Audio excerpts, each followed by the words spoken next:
I thought my bodyguard was boring, until he broke 3 men's arms for touching me. Part 1: The most boring bodyguard in the world. By the year 2149, New Shanghai was less a city and more a living organism.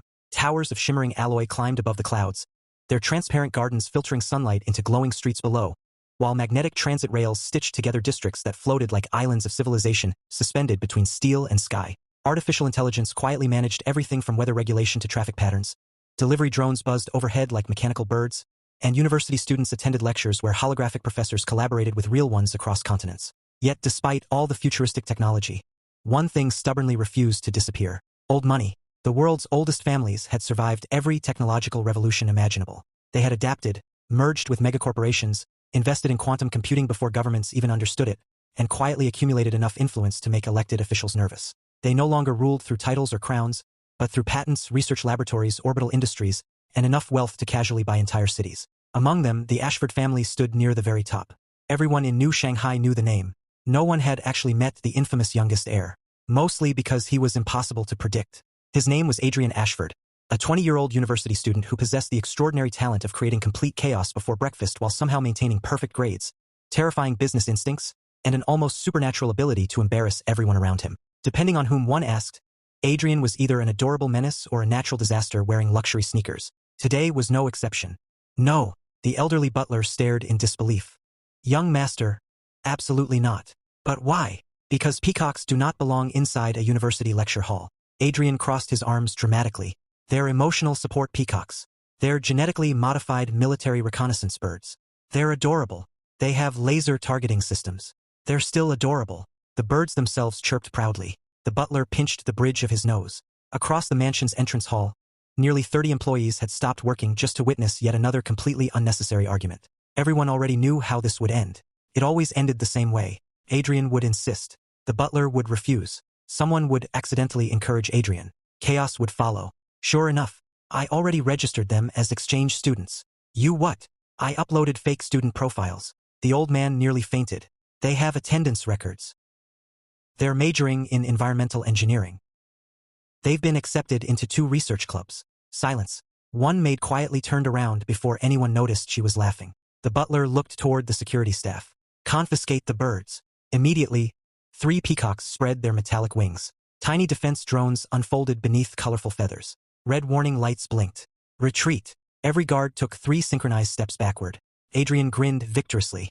I told you they're emotional support animals. They're armed. They're emotionally supportive. Fortunately for the mansion staff, a deep voice interrupted. No, only one word. Calm, flat, completely emotionless. Every single peacock immediately folded its wings. Adrian froze. Standing beside the entrance stood his personal bodyguard. 6'4", broad shoulders, dark hair cut neatly, simple black suit, expression permanently set somewhere between mildly disappointed and completely uninterested. His name was Lucas Hale, 27 years old. Former military special operations. Former orbital security contractor. Current full-time babysitter, or so Adrian liked to call him. Lucas walked forward. The peacocks voluntarily marched behind him like guilty children. Traitors. Lucas handed each bird to a nearby handler. They know who feeds them. I feed them. You give them candy. They deserve happiness. They're carnivores. They deserve protein-flavored happiness. No one knew whether Lucas was suppressing amusement. His expression never changed enough to tell. Adrian dramatically pointed at him. You are the most boring person alive. Probably. You've never laughed. I have. I've never seen it. You weren't looking. You wear black every single day. It matches. You have exactly one facial expression. I have 2. I don't believe you. Lucas simply opened the car door. You're late for university. You're changing the subject. Correct. Adrian sighed loudly enough for everyone within 50 meters to hear. You're impossible. So I've been told. The ride toward New Shanghai International University lasted 30 minutes. Or rather, it should have. With Adrian inside the vehicle, it became considerably longer. Lucas. What would happen if pigeons became lawyers? Would they sue statues? Do fish get thirsty? If robots dream, should they pay taxes? What if? You've asked 43 questions. In 15 minutes? 12. Adrian leaned dramatically across the seat. You counted. I count everything. That's horrifying. It helps. You know. Adrian smiled mischievously. I've decided something. Lucas continued looking out the window. I'm listening. I'm going to make you laugh. One day. I'll do it. I believe you will try. No. Adrian pointed confidently. I'll succeed. Lucas merely nodded. We've arrived. Coward. New Shanghai International University resembled a futuristic capital rather than a school. Students from every continent filled enormous plazas surrounded by botanical laboratories, floating lecture spheres, AI research centers, and sports arenas capable of changing shape depending on the event. Autonomous service robots rolled through pathways offering coffee, charging stations, or directions to confused freshmen. Luxury vehicles lined one entrance. Most belonged to wealthy heirs. Even among them, the Ashford vehicle attracted attention. Not because it was extravagant, because everyone knew whose security protocol required 6 escort drones despite Adrian insisting they were embarrassing. As Adrian stepped from the vehicle, conversations paused. That's him, the Ashford heir. I heard he bought an entire cafeteria because they discontinued his favorite dessert. I heard he returned it the next day. I heard he made the chef president of the dessert company. I heard all of those are true. They were, mostly. Adrian waved enthusiastically. Morning. Several students waved back. Many liked him. Others found him exhausting. Almost everyone found him entertaining. Lucas followed several steps behind, maintaining professional distance while quietly monitoring every movement nearby. He noticed everything. Security cameras, emergency exits, blind corners, students carrying oversized equipment, delivery drones flying too low. Potential risks were catalogued automatically. Adrian noticed none of them. Instead, there, he pointed dramatically toward a vending machine. It has limited edition strawberry pudding. Before Lucas could respond, Adrian sprinted. Lucas adjusted direction without increasing his pace. He somehow always caught up. No one understood how. Halfway across campus, Adrian collided directly with someone. Books exploded across the pavement. Oh, I'm sorry. The other student hurriedly knelt. It's my fault. No. Adrian immediately crouched beside him. I wasn't looking. The student looked up nervously. He wore inexpensive clothes, scholarship badge, probably first-generation university. His tablet screen had cracked. Oh no. Adrian picked it up. You use this for classes? Yes. It's old. I've saved for years. Lucas watched quietly. Many wealthy heirs would simply apologize and leave. Adrian instead handed the broken tablet to Lucas. Can we fix it? Lucas examined it. No. Can we replace it? Yes. The scholarship student immediately shook his head. I couldn't possibly. You absolutely could. Adrian smiled brightly. I broke it. It was already cracked. I helped. I can't accept. You'll make me sad. I cry dramatically. My family gets involved. It becomes paperwork. The student stared. Lucas spoke calmly. Accept. It will end faster. The young man finally laughed. Thank you. As they walked away, Lucas glanced sideways. That was kind. Adrian shrugged. I just hate seeing people worried. You also hate paperwork. I contain multitudes. For just a fraction of a second, Lucas's eyes softened. Adrian completely missed it. By lunchtime, half the campus had already witnessed Adrian accidentally starting 3 different rumors. Apparently, he was secretly engaged, opening a bakery, building a moon colony, and adopting 12 genetically engineered cats. He denied absolutely none of them. They're funnier this way. Lucas sighed internally. Then, everything changed. The university's annual founder festival preparations had begun. Music echoed across the central plaza while students organized booths representing corporations, clubs, and research departments. Crowds grew thicker. Security became more complicated. Lucas noticed 3 unfamiliar men entering the square. Not students. Older. Expensively dressed. Corporate identification badges. Their eyes scanned the crowd, then settled on Adrian. One smiled. Lucas's instincts sharpened instantly. Without saying anything, he quietly moved closer. Adrian remained blissfully unaware as he enthusiastically argued with an engineering student about whether tiny robots should legally be allowed to wear hats. I think tiny hats improve productivity.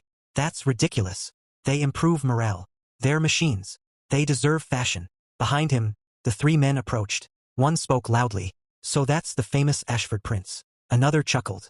Prettier than the reports. The third looked Adrian up and down with open amusement. Lucas stepped once. Just once. Positioning himself where only trained observers would notice. His voice remained perfectly calm. Young master. We're leaving. But I haven't finished defending robot hats. Now. Adrian blinked. Lucas never interrupted him without reason.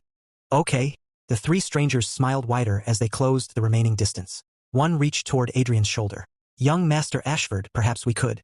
Lucas's hand caught the man's wrist before a single finger made contact. His expression hadn't changed. Neither had his voice. Don't. The plaza suddenly felt very quiet. Even Adrian sensed it. The smiling businessman laughed awkwardly. It was only a greeting. Lucas didn't release him. I said. His grip tightened just enough for the man's confident smile to disappear. Don't. Adrian frowned. For the very first time since they'd met, his boring bodyguard no longer looked merely serious. He looked dangerous, and somehow, that was far more frightening than shouting.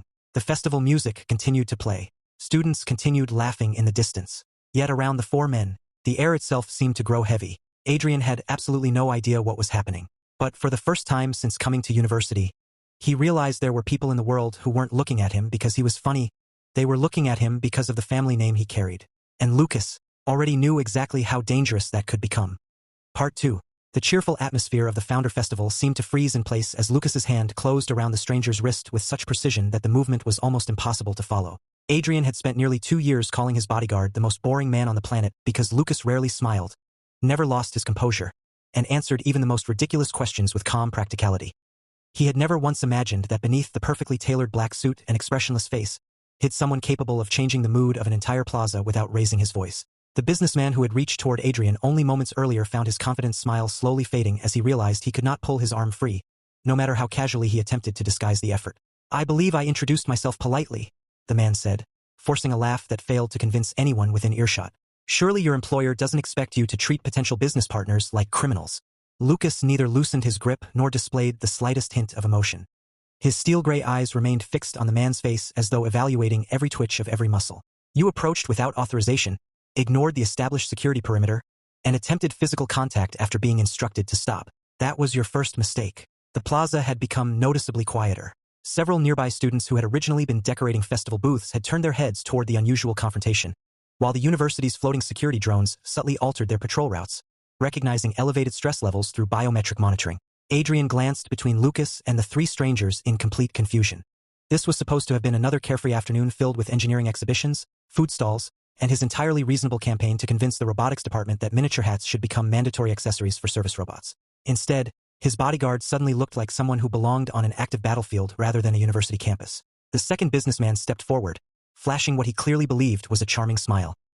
He was perhaps in his early 30s, dressed in an expensive navy suit with a corporate crest pinned neatly to his lapel, and carried himself with the effortless confidence of someone accustomed to wealth and influence. Mr. Hale, I presume. We've heard quite a bit about you. Your reputation certainly hasn't been exaggerated. Lucas released the first man's wrist with deliberate calm, though he repositioned himself half a step closer to Adrian in the same fluid motion. State your purpose. We simply wish to introduce ourselves to the Ashford heir. You have, and perhaps discuss a mutually beneficial opportunity. There will be no discussion. The businessman chuckled. You seem determined to speak on young Master Ashford's behalf. I am. Adrian blinked several times before raising one finger. Lucas. Yes. Do you know these people? No. They know you. They've read my file. You have a file? Lucas looked at him for a brief moment. Several. Adrian's eyes widened dramatically. Several. The businessmen exchanged amused glances. You truly never told him? One of them asked. Lucas remained silent. The oldest among the three adjusted his cufflinks before speaking directly to Adrian for the first time. Young Master Ashford, perhaps your guardian neglected to mention that before joining your family's security division, he served in one of the military's classified orbital response units. His team specialized in hostage recovery, counterterrorism, executive protection, and eliminating threats before they became public knowledge. Adrian stared. Then he slowly turned toward Lucas. You were a space commando? Lucas sighed almost imperceptibly. That is an oversimplification. Adrian pointed dramatically at him, completely ignoring the tension surrounding them. You never told me you were a space commando. I wasn't. You literally fought terrorists in orbit. I completed assignments. You said you used to work in security. I did. That is not the same thing. Even several nearby students failed to suppress their laughter. The businessmen, however, did not look amused. You see, young master, the oldest continued smoothly, our corporations have been following your academic career with considerable interest. Your family's quantum energy patents will eventually require a successor, and naturally many organizations wish to establish friendly relationships before graduation. Adrian scratched his head. So, you came to recruit me? In a manner of speaking. I haven't even finished sophomore year. Exactly. Lucas finally spoke again. The conversation is over. One of the businessmen frowned. You seem unusually hostile. Lucas's gaze shifted almost imperceptibly toward the man's jacket sleeve before returning to his face. You arrived carrying an active neural jammer disguised as a communication device. The man beside you has a pulse elevated beyond normal conversation levels. Your vehicle remains parked outside the east entrance with its engine running despite automated parking regulations, And your driver has military posture despite wearing civilian clothing. None of you came here for recruitment. For the first time, genuine surprise crossed the men's faces. Adrian slowly looked from one stranger to another. Is any of that true? None of them answered immediately. Instead, the oldest man smiled thinly. I understand why the Ashford family pays him so well. Lucas's voice remained level. You have 30 seconds to leave university property voluntarily. And if we don't, campus security will arrive in 24. The businessman laughed. You counted. I always count. Adrian couldn't help whispering under his breath. He really does. As if on cue, 3 university security officers rounded the corner accompanied by hovering drones projecting soft blue holographic barriers to discourage crowds from gathering too closely. The officers approached professionally, though they seemed instantly aware that the situation had already been thoroughly controlled. Is there a problem here? The lead officer asked. Lucas stepped back slightly. These individuals approached my client after ignoring security protocol. The businessmen instantly switched expressions, replacing irritation with polished corporate politeness. It appears to have been a misunderstanding, the oldest said pleasantly. We were merely introducing ourselves. The officer nodded. Then I'll have to ask you to continue your introductions somewhere off university grounds. Founder festival regulations prohibit unauthorized corporate solicitation. Realizing they had lost whatever opportunity they had hoped to seize, the 3 men exchanged brief glances before turning toward the exit. However, just before leaving, the oldest looked over his shoulder directly at Adrian. We'll meet again, young Master Ashford. Eventually you'll discover that the world beyond campus is considerably less forgiving than your bodyguard allows you to believe. After they disappeared into the crowd, Adrian let out a breath he hadn't realized he had been holding. Well, Lucas remained alert, carefully watching until the 3 figures vanished completely. That happened. They're gone. Adrian folded his arms before looking up at the much taller man with exaggerated suspicion. I have questions. I expected that. No, you don't understand. Adrian poked Lucas's arm. I have many questions. I suspected that as well. You were seriously in orbital special forces? Classified. You've broken people's bones before? Lucas considered the question for a moment. Professionally, Adrian stared for several long seconds before throwing both hands into the air. I thought you were just an incredibly boring babysitter. A faint sound escaped Lucas. It was so quiet Adrian almost missed it. Not a sigh, not a breath. A tiny, unmistakable chuckle. Adrian froze as though struck by lightning. His jaw slowly fell open. You laughed. Lucas blinked once. No, you absolutely laughed. I exhaled. That was a laugh. It was not. It totally was. Students walking nearby turned curiously as Adrian began triumphantly pointing both fingers at his bodyguard. I did it. I said I'd make you laugh. Lucas calmly resumed walking toward the central plaza. You imagined it. I have witnesses. No one will believe you. They will if I tell them the terrifying orbital commando secretly laughs at terrible jokes. For the first time in years, Lucas found himself wondering whether protecting Adrian from dangerous corporations might ultimately prove easier than protecting his own carefully maintained reputation from one relentlessly mischievous university student.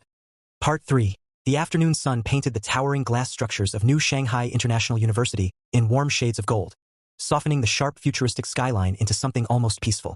Students slowly drifted back toward the Founder Festival after the earlier disturbance, convincing themselves that the confrontation had simply been another disagreement between wealthy executives and overprotective security personnel.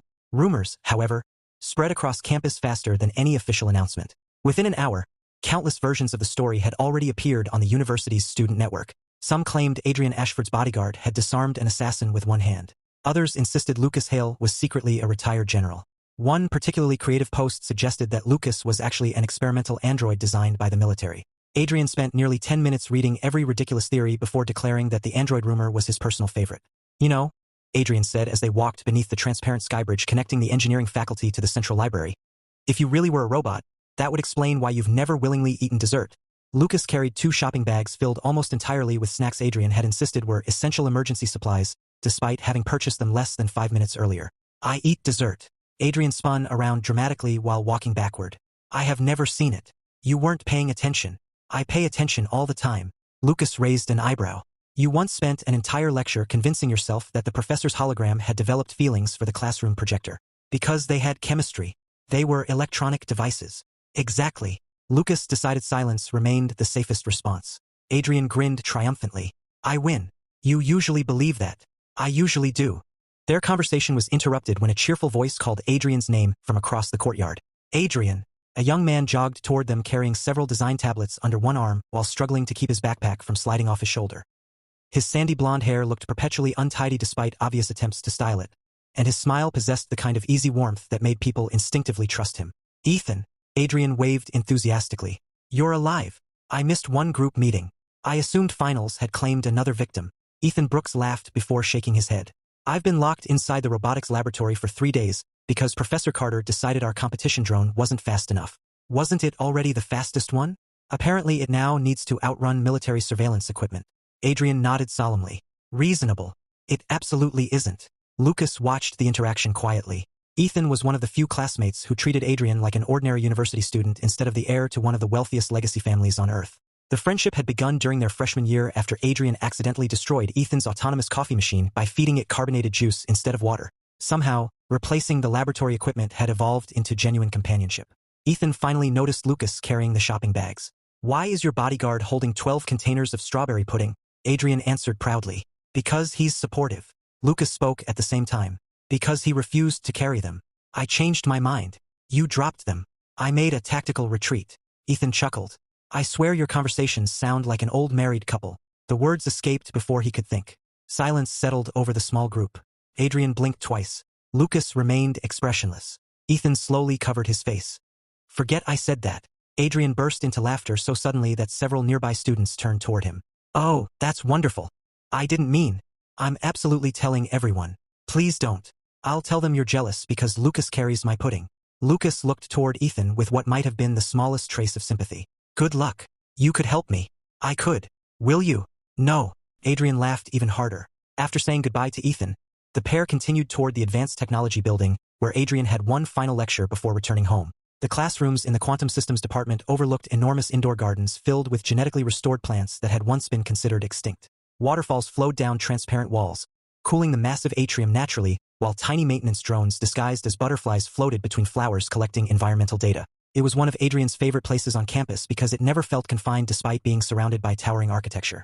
Professor Eleanor Carter entered the lecture hall precisely on schedule, her silver hair tied neatly behind her head, and a holographic display already projecting complicated quantum algorithms across the room. Before we begin today's lesson, she announced, I'd like to congratulate Mr. Ashford for solving last week's optimization challenge in a manner that surprised even the research faculty. Several students applauded politely. Adrian smiled sheepishly. It was mostly luck. Professor Carter gave him a knowing look. You submitted a solution that reduced energy loss by nearly 19%. I got bored. You became bored and accidentally improved a problem that several corporations have been attempting to solve for 6 years. When you say it like that, it sounds impressive. It is impressive. Lucas stood quietly outside the lecture hall as usual, maintaining his position near the entrance while pretending to read security reports on his tablet. In reality, he monitored every individual entering and leaving the corridor. Years of specialized training had conditioned him to notice details most people ignored entirely. A student's uneven footsteps indicating an old knee injury. A maintenance worker wearing brand new boots despite claiming decades of experience. A delivery drone flying several centimeters lower than standard operating altitude. Most people never realized they were constantly broadcasting information. Lucas noticed all of it. Nearly an hour into the lecture, his secure communicator vibrated silently inside his jacket. A classified priority message. He stepped farther down the hallway before activating the encrypted display. Threat level increased. Unknown organization accessed Ashford family internal schedules. Recommend immediate extraction if suspicious activity occurs. Lucas's expression remained unchanged, but his eyes narrowed slightly. Someone had leaked information that should have existed only inside the Ashford family's highest security network. That was impossible, unless someone on the inside had betrayed them. When the lecture finally ended, Adrian bounded out of the classroom carrying his tablet beneath one arm and wearing the unmistakable grin that usually meant trouble. Lucas. Yes, I have magnificent news. I'm listening. The Culinary Club is hosting a tasting event. Lucas already suspected where this was going. And they need volunteer judges. No, you don't even know what I was going to ask. I do. I was going to invite you. No, they're making cake. No, they're making 27 kinds of cake. No, they're making experimental anti-gravity cake. Lucas stopped walking. Anti-gravity. Adrian's grin widened. I knew that would get your attention. It did not. It absolutely did. Lucas sighed so quietly that Adrian almost missed it. You've become more expressive today. I have not. You laughed. I didn't. You stopped walking because of floating cake. I was evaluating the safety implications of dessert. Precisely. Adrian laughed all the way across the courtyard, completely unaware that Lucas's attention had already shifted beyond the conversation.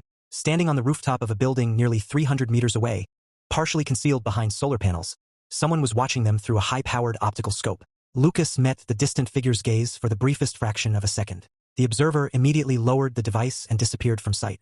His instinct screamed that today's confrontation at the Founder Festival had only been the beginning. Someone had begun hunting the Ashford heir, and this time, they were patient enough to watch from the shadows instead of approaching openly. Part 4: 3 Broken Arms. The anonymous watcher vanished from the rooftop before even the nearest surveillance drone could complete its automated sweep, leaving behind nothing but an empty ledge and a faint electronic disturbance that quickly disappeared into the countless signals flowing through New Shanghai's endless skyline. Lucas continued walking beside Adrian without allowing the slightest change to appear on his face. Yet every instinct forged during years of military service warned him that the quiet game had ended. Their opponents had stopped testing the Ashford family's defenses. They had started studying them. Adrian, completely unaware that someone had just been observing him through a military-grade scope, happily balanced 2 cups of iced milk tea while attempting to convince Lucas that the culinary club's anti-gravity cake deserved scientific funding. "I'm telling you," Adrian insisted, enthusiastically waving his straw for emphasis. "If desserts can float, they'll revolutionize birthday parties." Lucas accepted one of the drinks before replying, "Or they'll stick themselves to the ceiling. We'll invent edible ladders. That creates another problem. It creates another business opportunity." Lucas almost smiled. Almost. The culinary exhibition occupied one of the university's largest indoor gardens, where holographic lanterns floated lazily beneath a transparent dome while students from dozens of departments displayed inventions combining food science with cutting-edge technology. Some booths printed customized chocolates using molecular fabricators. Others created drinks whose colors changed according to a customer's heartbeat. Adrian insisted on trying nearly everything, dragging Lucas from one booth to another with the enthusiasm of an excited child visiting an amusement park for the first time. Several club members immediately recognized the Ashford heir and eagerly offered him samples, delighted that one of the university's most famous students had visited their exhibition. Adrian accepted every dessert with equal enthusiasm, complimenting each creator sincerely regardless of whether the experiment succeeded or failed. "This one tastes like strawberries," he declared after taking a bite from a glowing blue pastry. "It contains no strawberries," the nervous student admitted. "Really? It analyzes your memories and recreates flavors emotionally." Adrian blinked. "That's actually incredible." The student beamed with pride. Lucas quietly noticed something else. 3 unfamiliar men had entered the exhibition hall. They wore ordinary student clothing. Their faces were unfamiliar. Their movements were not. They spread out naturally instead of walking together. Yet each maintained visual contact with Adrian while pretending to browse nearby displays. To everyone else, they appeared to be ordinary visitors. To Lucas, they moved like professionals. He subtly shifted his position. Adrian immediately noticed. "You did the thing." "What thing?" "The serious bodyguard shuffle."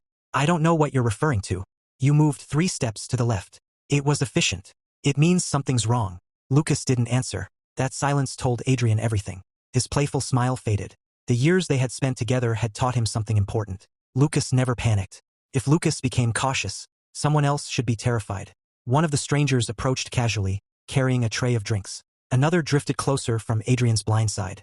The third stood several meters away, pretending to examine a holographic menu while quietly blocking the nearest exit. Lucas spoke without looking at Adrian. "When I say move, I move. Immediately. No questions.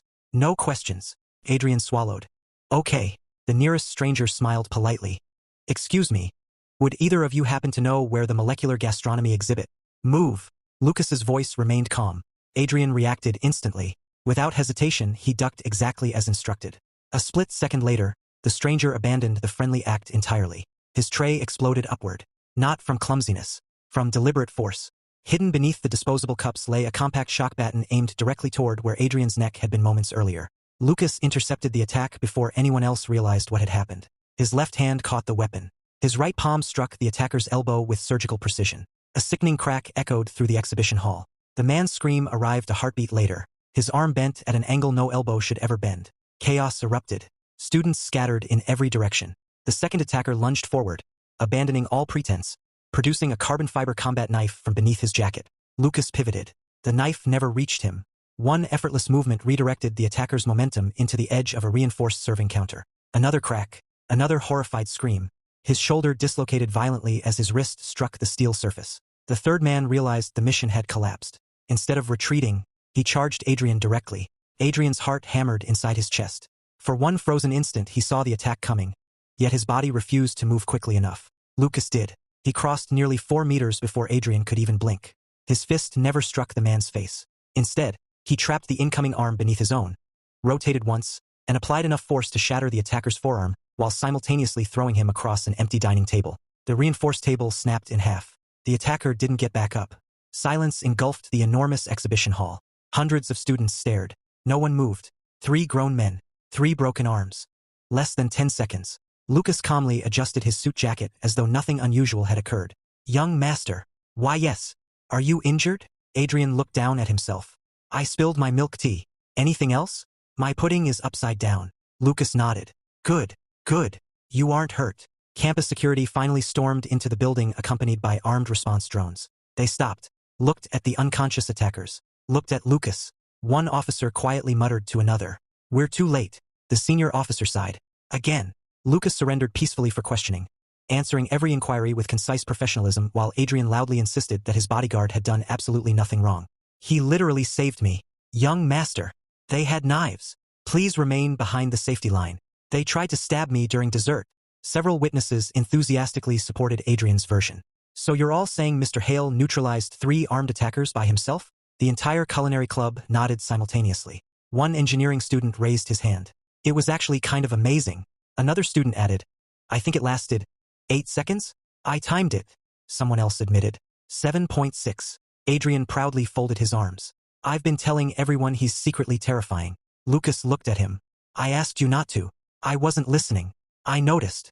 That evening, after formal statements had been completed, the Ashford family's private aircraft arrived directly at the university. For the first time since Adrian had enrolled, his grandfather had personally come to campus. The elderly patriarch stepped out dressed in a simple charcoal suit, his silver hair immaculate despite the late hour.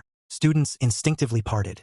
Even professors straightened unconsciously. The old man ignored everyone else. He walked directly toward Lucas. Then, to the complete shock of every witness, the head of one of the world's most powerful families bowed his head. Thank you. Lucas immediately stepped aside. You don't need to thank me. I do. You entrusted him to me. And today, the old man's eyes softened as he looked toward Adrian, who was currently trying to convince a security drone that it deserved a tiny birthday hat. You brought my grandson home safely. Lucas followed his gaze. He's certainly energetic. The old man laughed quietly. That's the polite word. Neither of them noticed Adrian happily placing a paper party hat onto the hovering drone. The machine accepted it. Several nearby students applauded. Lucas closed his eyes briefly. Perhaps, protecting Adrian from assassins truly was easier than protecting the rest of the world from Adrian himself. Part 5. The future he chose. The attempted kidnapping at the Founder Festival became the biggest topic on campus for weeks, although the university administration worked tirelessly to keep the details from spreading beyond its walls. Officially, the incident had been described as a security disturbance involving unauthorized visitors. Unofficially, every student had heard that Adrian Ashford's stoic bodyguard had dismantled 3 armed men in less than 10 seconds without receiving so much as a wrinkle in his suit. The legend only grew with every retelling. Some claimed Lucas had broken steel with his bare hands. Others insisted he could predict attacks several seconds before they happened. The engineering students jokingly calculated that Lucas's reaction time exceeded the limits of ordinary human physiology. Adrian contributed absolutely nothing to correcting those rumors. In fact, he enthusiastically made them worse. I'm telling you, he declared during lunch one afternoon. He once glared at a vending machine until it fixed itself. Lucas calmly continued eating. It was undergoing scheduled maintenance. You see, Adrian pointed dramatically at him. He even knows its maintenance schedule. Several nearby students burst into laughter.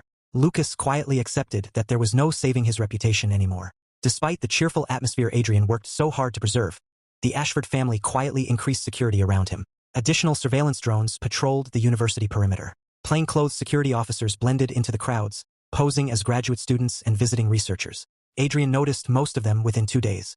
You hired 12 more babysitters. They're security specialists, Lucas corrected. They all wear the same shoes. They also pretend to read upside-down books. Lucas made a mental note to retrain the newest recruits. They're trying.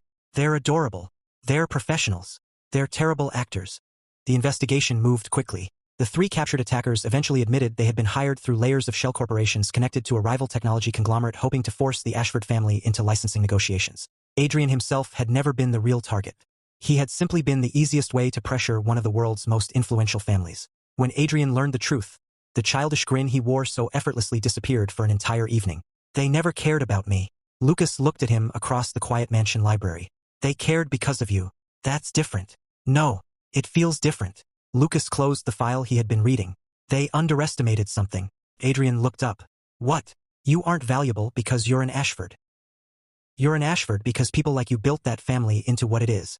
Adrian stared silently. For once, he had no joke ready. No dramatic complaint. No ridiculous question about robot hats. Instead, he smiled.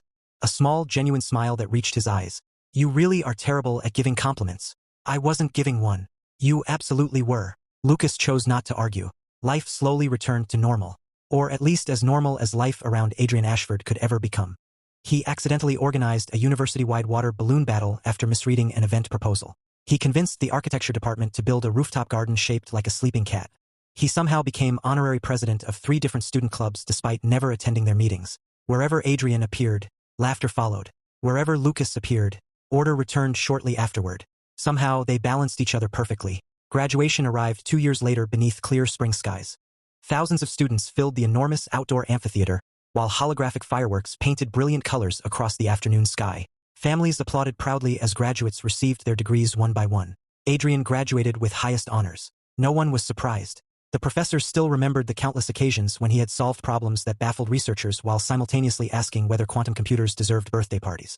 As the ceremony concluded, students rushed toward their families for photographs. Adrian slipped away. He found Lucas standing beneath a flowering cherry tree overlooking the campus lake. You always hide during celebrations. It is quieter. Adrian stood beside him. For several peaceful minutes, neither of them spoke. Finally, I got an offer. I know. The board wants me to become executive director immediately. I know. My grandfather wants me to start taking over family operations. I know. Adrian smiled. You always know everything. I try. I also made another decision. Lucas finally looked at him. I'm listening. Adrian took a slow breath. I don't want another bodyguard. I don't need another bodyguard. Lucas remained silent. I want. Adrian laughed nervously. This is harder than I thought.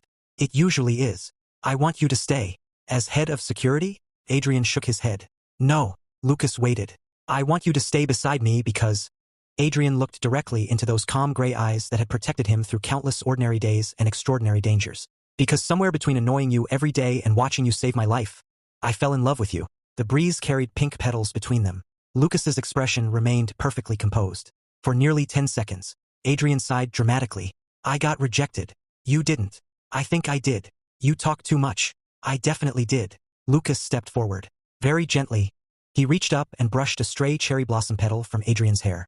I accepted the assignment 5 years ago because it was my duty. Adrian listened quietly. I stayed. Lucas's voice softened. Because I couldn't imagine leaving. For the first time in years, Lucas smiled. Not a tiny hidden chuckle. A real smile. Warm, gentle, completely unguarded. Adrian's eyes grew wide. You smiled. I did. I win. Lucas laughed. You've been keeping score? Since day one. Adrian wrapped his arms around him without hesitation. Lucas returned the embrace just as naturally. The students passing nearby erupted into cheers after recognizing the famous pair. Adrian buried his face against Lucas's shoulder. They're embarrassing. You started it. I regret nothing. Lucas smiled again. Neither did he. Epilogue, 5 years later. The Ashford family mansion had become significantly louder. Not because of business meetings. Not because of security briefings. Because 2 energetic children had somehow inherited every ounce of Adrian's chaotic imagination. Papa! 6-year-old Oliver sprinted through the enormous hallway wearing a superhero cape made from one of Adrian's expensive scarves, while his younger sister Sophie chased after him with a toy drone wearing a tiny knitted hat. Daddy! Sophie shouted happily. Oliver says robots don't need hats. They absolutely do. Adrian called from the kitchen. Fashion is important. Lucas looked up from preparing breakfast. You encouraged this. I educated them. You started another debate. It's an important debate. Oliver climbed onto Lucas's lap. Daddy. Yes. Papa says you used to punch bad guys into walls. I did. Can you teach me? No. Why? Use your words first. Oliver nodded thoughtfully. And if words don't work? Lucas looked toward Adrian. Adrian immediately raised both hands. Don't look at me. Lucas smiled. Then you ask Papa to negotiate. Oliver frowned. But Papa talks even more. Exactly. The front door suddenly opened as Adrian's grandfather walked inside carrying birthday presents. Both children immediately charged toward him. Within seconds, wrapping paper covered the entire living room. One gift turned out to be a robotic puppy. Another was a miniature floating peacock. Lucas closed his eyes. Adrian looked suspiciously innocent. I had nothing to do with that. The robotic peacock immediately projected colorful holograms across the ceiling, while both children screamed with excitement. Lucas sighed. Their peaceful morning had officially ended. Adrian slipped beside him, gently taking his hand beneath the dining table where no one else could see. Still think I'm too much trouble? Lucas intertwined their fingers. I gave up thinking that years ago. Adrian leaned against his shoulder with a contented smile as laughter echoed throughout the mansion.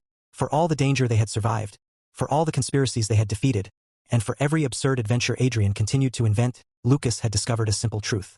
Protecting Adrian had started as his mission. Loving him had become his choice. And building this wonderfully chaotic family with him was the happiest future he had never expected to find. Don't forget to like, subscribe, and share for more manhwa style stories. Comment your favorite moment.